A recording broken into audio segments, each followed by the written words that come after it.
All right. Starting off on the first chapter of The Blood of the Vampire in, I believe, Belgium, where I should learn how to pronounce Digue, apparently. Digue. Digue?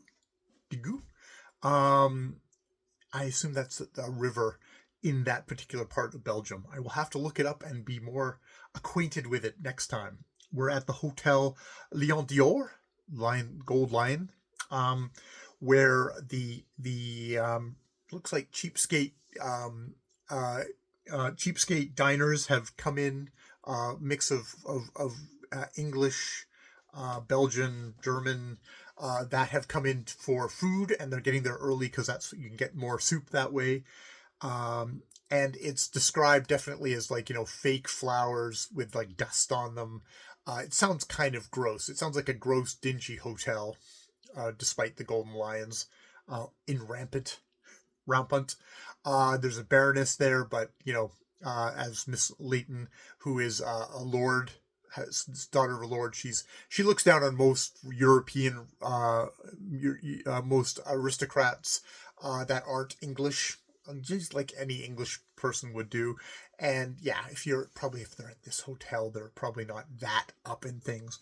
And we're mostly introduced to the Baroness Gobli, a large, vulgar woman who apparently got left a lot of money by a husband. She was perhaps the cook. It's a bit foggy. She was the cook, got left a lot of money, and then ended up marrying a German baron, who is now completely under her thumb, and she's holding onto the purse strings.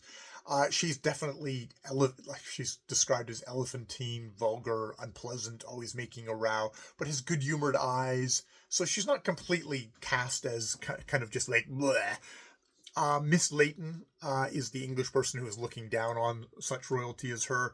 Is snooty and just kind of meh.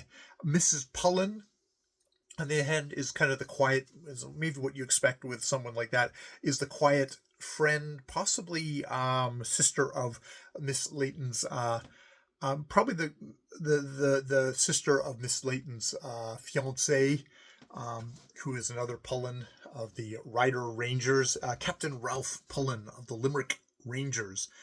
And we began to find haste rather dull. I wonder if it says what heist, if I can use the magic of Wikipedia to tell me what. God damn it! If I can select it. Come on.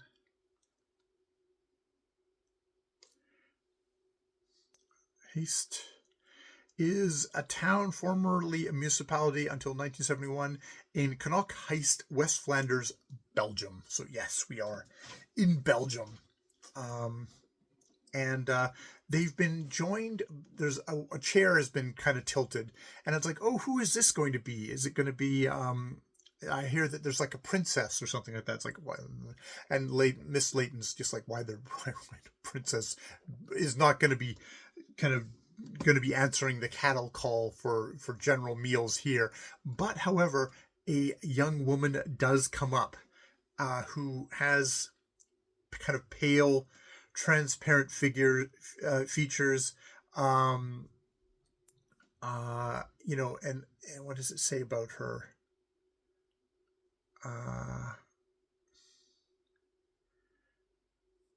Yeah. Yes. Her figure was tall but slight and lithesome. It looked almost boneless as she swayed easily from side to side in her chair. Her skin was colorless but clear. Her eyes were long-shaped, dark and narrow, with heavy lids and thick black lashes which lay upon her cheeks.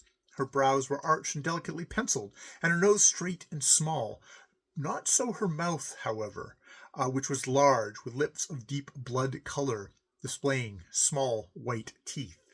To crown all, her head was covered with a mass of soft, dull, blue-black hair, which was twisted in a careless mass about the nape of her neck, and looked as if it was unaccustomed to comb or hairpin. She was dressed very simply in a white cambric frock, but there was not a woman present who had not discovered in 5 minutes that the lace with which it was profusely trimmed was costly Valenciennes, and it was clasped at her throat with brilliants, So she's definitely somebody who's very striking to look at. There's all this kind of, I'm kind of, because I know it's sort of a half, it's somewhat of mixed race. That is the kind of the title character. I'm looking for the kind of the coding of like, oh, kind of white, small nose, but oh, those lips, those blood lip, large mouth, full lips, kind of, that's kind of like, oh, okay, there we're probably getting into the stuff. And she rather astonishes everyone by looking fixedly at her food and eating. It was not so much that she ate rapidly with evident appetite, but that she kept her eyes fixed upon her food, as if she feared someone might deprive her of it. And as soon as the plate was empty, she called sharply to the waiter in French and ordered him to get her some more. And indeed, she gets more and eats that as well. So she's rather ravenous appetite. So that is the start. We also get the Baroness Goblet's son, Billy Bates, who is, even though he is now an adult, she treats basically like a 10-year-old boy. A sickly, uninteresting son, Bobby Bates, whom she treated, nevertheless, with the roughness of a tigress for a club. She kept him still more under surveillance than she did her husband, and Bobby, though he had attained his 19th year, dared not say boo to a goose in the presence of his mamma. So these are all the characters that we have been introduced to so far, with, yes, the mysterious young woman whose name we have not learned yet. The blood of the vampire.